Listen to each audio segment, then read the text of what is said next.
નમસ્તે મિત્રો, જય ગણેશ। આજે આપણે કંઈક અલગ જ નવી સ્ટાઇલથી દાળ બાટી બનાવીશું જે ખૂબ જ સરસ બને છે।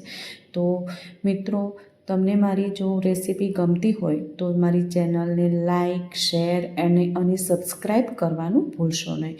તો ચલો મિત્રો, આપણે કંઈક અલગ જ અને યુનિક સ્ટાઇલથી દાળ બાટી બનાવવાની શરૂઆત કરીએ, જે દાળ બાટી ખૂબ જ સરસ બનશે અને મજા પડી જશે।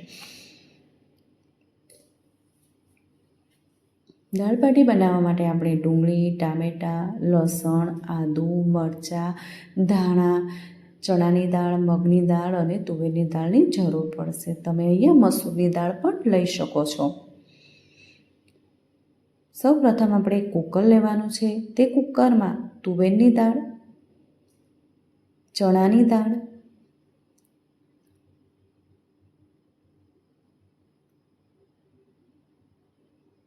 અને મગની દાળ નાખીશું। તેને આપણે સારી રીતે 2-3 પાણીથી ધોઈને સાફ કરી લેવાની છે। તો મેં અહીંયા ત્રણેય દાળને ધોઈ નાખી છે। તમે અહીંયા મસૂરની દાળ પણ એડ કરી શકો છો, પણ હું અહીંયા નથી રાખી રહી। હવે તેને આપણે પાણી નાખીને સારી રીતે 20 મિનિટ જેવું આપણે તેને પલળવા દેવાની છે। તો આપણી દાળ પલળીને સરસ તૈયાર થઈ ગઈ છે। હવે એને બફાતા વાર નહીં લાગે। તો આપણી દાળ પલળીને સરસ તૈયાર થઈ ગઈ છે। આપણી આ દાળમાં આપણે થોડું મીઠું નાખીશું। મીઠું નાખ્યા બાદ ઢાંકણ બંધ કરી હવે આપણે તેને થોડી વાર માટે બાફવા મૂકીશું। આ દાળ પલળેલી હોવાથી બફાતા એને વાર નહીં લાગે, ફટાફટ બફાઈ જશે। 4-5 સીટીમાં તો સરસ રીતે બફાઈ પણ જશે। દાળ બફાય ત્યાં સુધી આપણે બાટી બનાવવાની પદ્ધતિ જોઈ લઈએ। બાટી બનાવવા માટે આ કપ જેટલા મેં 4 કપ જેટલો જે લાડવા લાપસીનો લોટ આવે છે તે લીધો છે, અને 1 રોટલી માટેનો ઝીણો લોટ આવે છે તે લીધો છે। અહીંયા હું 4 વ્યક્તિ માટે દાળ બાટી બનાવી રહી છું, તો આટલા લોટમાંથી 5-6 બાટી આરામથી બની જશે। એમાં આપણે થોડું મીઠું નાખીશું। અજમો લેવાનો છે, અજમો હાથમાં મસળીને નાખીશું। મોણ દેવા માટે આપણે તેલ નાખવાનું છે। તેલ થોડું ચડિયાતું નાખવાનું છે। હું અહીંયા લગભગ 2.25 પાવડા જેટલું તેલ નાખી રહી છું। હવે આપણે તેને સારી રીતે મિક્સ કરી મોણ દેવાનું છે। આ લોટને આપણે થોડો મુઠ્ઠી પડતું મોણ હોય એવો રાખવાનો છે, અને મોણ ઝાઝું જ નાખવાનું છે। જો મોણ ઓછું પડે તો મજા ના આવે, અને આ રીતે મુઠ્ઠી પડતું મોણ હોય એટલું મોણ નાખીને આપણે લોટને સારી રીતે તૈયાર કરવાનો છે। હવે આપણે તેમાં ચપટી સોડા એડ કરવાના છે। થોડાક જ, બિલકુલ થોડા સોડા એડ કરીશું, જેથી તે આપણી બાટી છે એ પોચી બને। હવે મેં અહીંયા પાણી ગરમ કરવા મૂક્યું છે। આ પાણી ગરમ થાય ત્યારબાદ આપણે તેને ગરમ પાણીથી બાટીનો લોટ બાંધવાનો છે। બહુ ગરમ નહીં એવું લેવાનું છે। ગરમ પાણીથી જેમ જરૂર પડતી જાય તેમ પાણી ઉમેરતું જવાનું છે અને લોટ બાંધતો જવાનો છે। લોટ આપણે થોડો કઠણ રાખવાનો છે। ભાખરીનો લોટ હોય છે એનાથી પણ થોડો કઠણ લોટ રાખવાનો છે, જેથી આપણી બાટી સરસ બને। તો આ રીતે જેમ પાણીની જરૂર પડે એમ પાણી ઉમેરવાનું છે અને લોટ બાંધતું જવાનું છે। સરસ આ રીતે આપણે આપણો લોટ ચીકવીને તૈયાર કરી દેવાનો છે। ત્યારબાદ એને આવી રીતે શેપમાં આવી શકે એટલો કઠણ, બહુ એટલો બધો કે નહીં છૂટો છૂટો રહે, પણ આવો શેપમાં આવે એટલો કઠણ રાખવાનો છે, અને તેને આવી રીતે છૂટો છૂટો પાડી થોડી વાર માટે રહેવા દેવાનું છે। અહીંયા આપણી દાળ બાફીને તૈયાર થઈ ગઈ છે।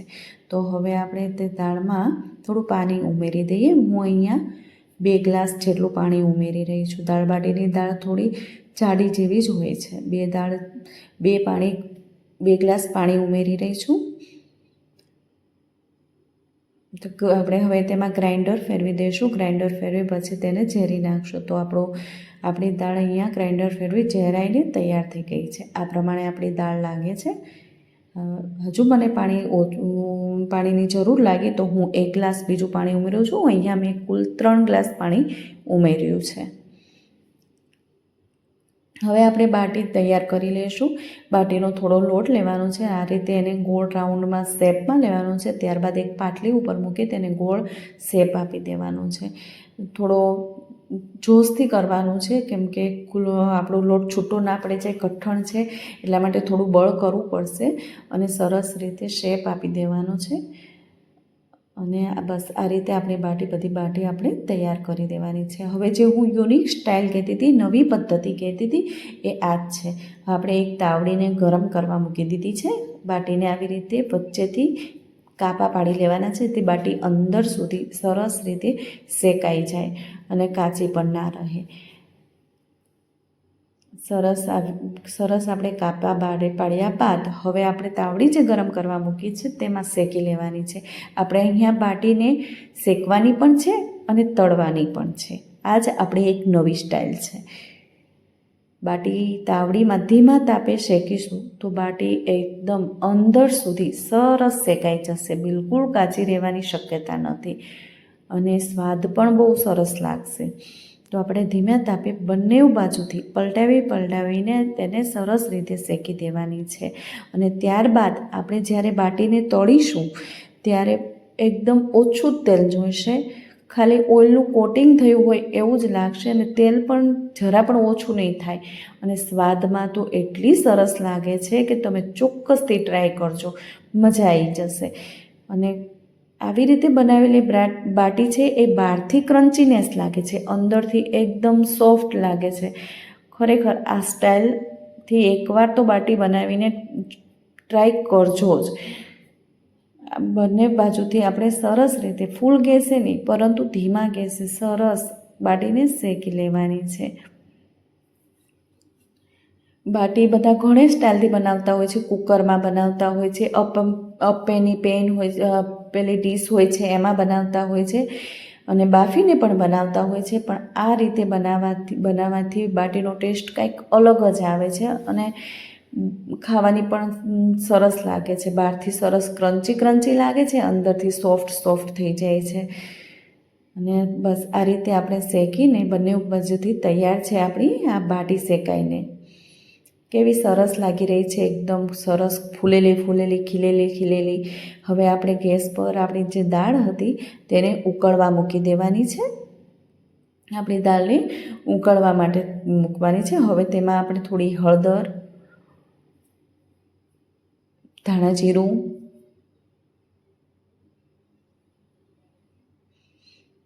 નાખીને થોડું હલાવી લેવાની છે. થોડું મીઠું નાખવાનું છે. મિત્રો યાદ રહે કે આપણે બાફતી વખતે પણ થોડું મીઠું નાખ્યું હતું, એટલે અત્યારે થોડું જ નાખવાનું છે. બાટીમાં પણ મીઠું આવશે એટલે મીઠાનું પ્રમાણ વધી ના જાય તેનું ખાસ ધ્યાન રાખવાનું છે. અને ધાણા નાખવાના છે. એક ટિપ્સ મારે અત્યારે તમને દેવી છે કે આપણે દાળ બની જાય ત્યારે તો ધાણા નાખીએ જ છીએ, પરંતુ દાળ ઉકળવાની શરૂઆત કરીએ ત્યારે પણ ધાણા નાખવાના છે. તેનાથી ટેસ્ટ સારો આવે છે. હવે આપણે તેલ ગરમ કરવા મૂકી દીધું છે. તેમાં શેકેલી બાટી છે તે આપણે તળવા મૂકવાની છે. તમે જોજો, મેં ખૂબ જ ઓછું તેલ તળવા માટે લીધું છે અને તેને આવી રીતે બંને સાઈડથી હું તળી રહી છું. આ રીતે શેકીને તળવાથી બાટી ખૂબ જ સરસ બને છે. તો આપણી બાટી તમને દેખાઈ રહી છે કેવી સરસ તૈયાર થઈ ગઈ છે. હવે આપણે લસણ, આદુ અને મરચાંની એક પેસ્ટ તૈયાર કરી લઈશું.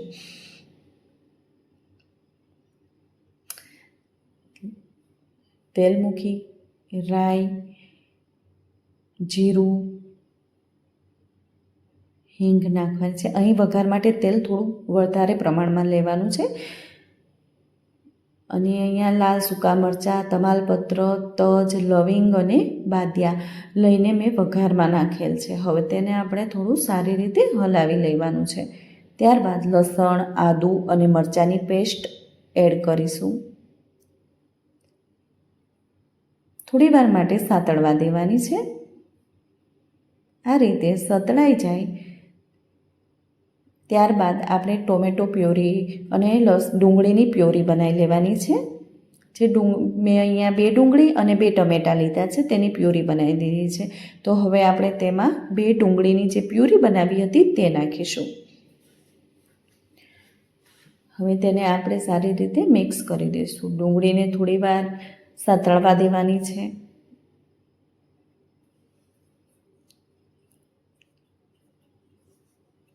સારી રીતે સતળાઈ જાય ત્યારબાદ આપણે જે 2 ટામેટાં લીધા હતા તેની પ્યુરી એડ કરીશું. ડુંગળીની પ્યુરી એડ કર્યા બાદ જ ટામેટાની પ્યુરી એડ કરવાની છે. પહેલાં ડુંગળીને સારી રીતે લસણ, ડુંગળી, ટામેટાં, મરચાં જે નાખ્યું છે તેને સારી રીતે સાંતળવાનું છે. ત્યારબાદ જ ટામેટાની પ્યુરી નાખવાની છે. તમે જુઓ છો કે તેલ ઉપર આવી ગયું છે, ડુંગળી સારી સતળાઈ ગઈ છે. હવે ટામેટાની પ્યુરી નાખી દઈશું.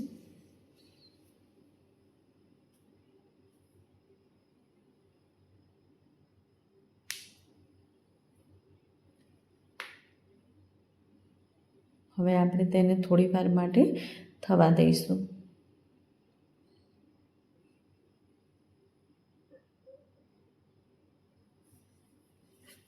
બધા જ મસાલાઓ ચડી જાય અને તેલ આવી રીતે ઉપર આવી જાય ત્યારબાદ આપણે ધાણા જીરું નાખીશું.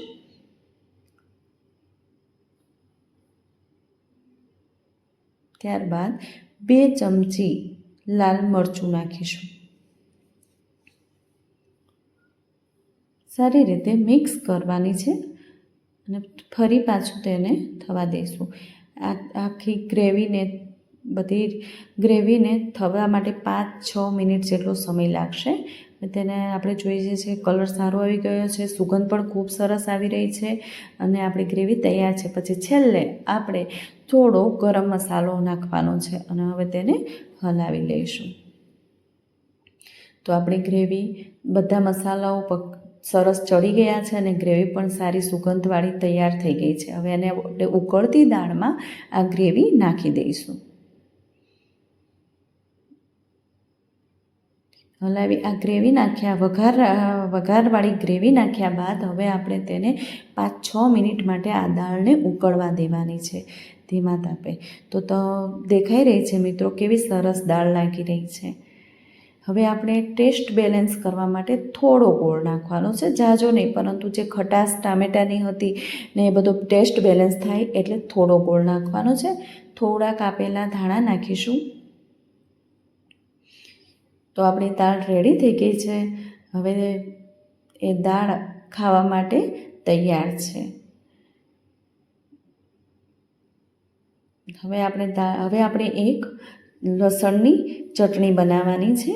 આ લસણની ચટણી બનાવવા માટે મેં લસણ ખાંડીને મરચું નાખી તૈયાર કર્યું છે. તેમાં થોડું પાણી અને મીઠું નાખ્યું છે. એક વઘારિયામાં તેલ ગરમ કરવા મૂકી જીરું અને હિંગ નાખ્યું. તૈયાર કરેલી પેસ્ટ હવે એ વઘારમાં નાખવાની છે. ગેસ બંધ કરી આ પેસ્ટ અંદર ઉમેરી દેવાની છે. આ પેસ્ટથી દાળ બાટીનો ટેસ્ટ ખૂબ જ સરસ લાગતો હોય છે. દાળ બાટી ચોળ્યા બાદ તેની ઉપર નાખીને ખાવાથી, આ ચટણી ઉપર નાખીને ખાવાથી ખૂબ સરસ લાગે છે. મિત્રો, આપણી દાળ બાટી રેડી છે. તેને ઘી સાથે ખાવાની ખૂબ જ મજા આવે છે. તો ચોક્કસથી બનાવજો અને